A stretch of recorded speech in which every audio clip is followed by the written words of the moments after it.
தேவைக்கேற்ப வாழ்க்கை உருவாகிறது.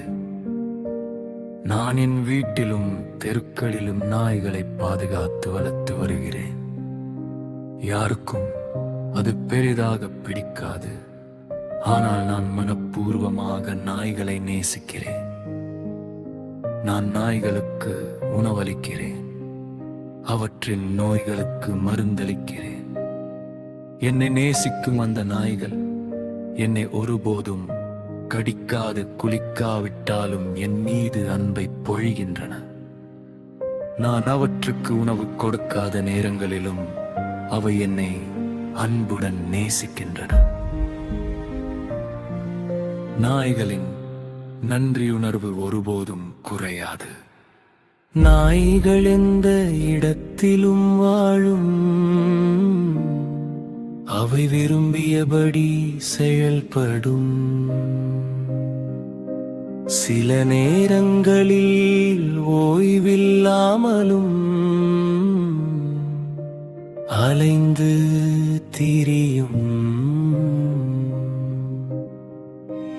வறுமையிலும் வாழும் அந்த நன்றியுணர்வுள்ள நாய்கள் நன்றி என்ற உயர்ந்த உணர்வை மனிதர்களுக்கு கற்றுத் தருகின்றன.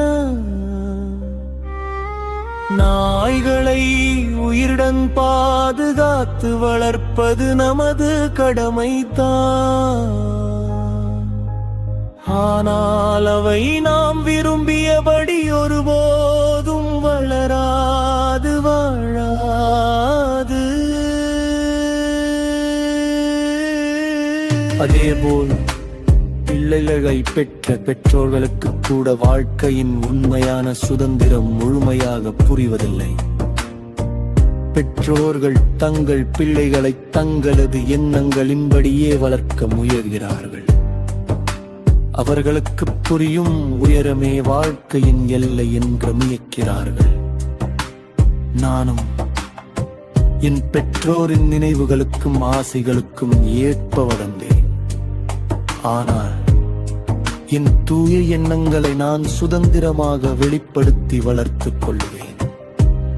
ஏனெனில் அதை யாரும் முழுமையாக உணரவில்லை. நான் உணரும் உணர்வுகளை தூய கவிதைகளாக எழுதுவேன்.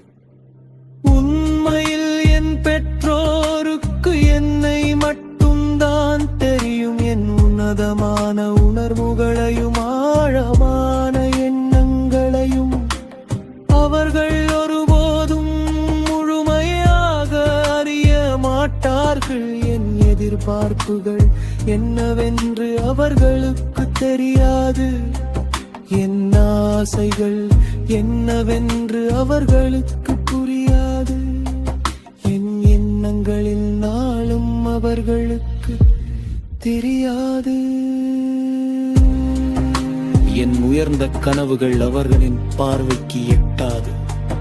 இவை அனைத்தையும் நான் என் முழு இதயத்தாலும் என் முழு மனதாலும் உருவாக்கியவன்.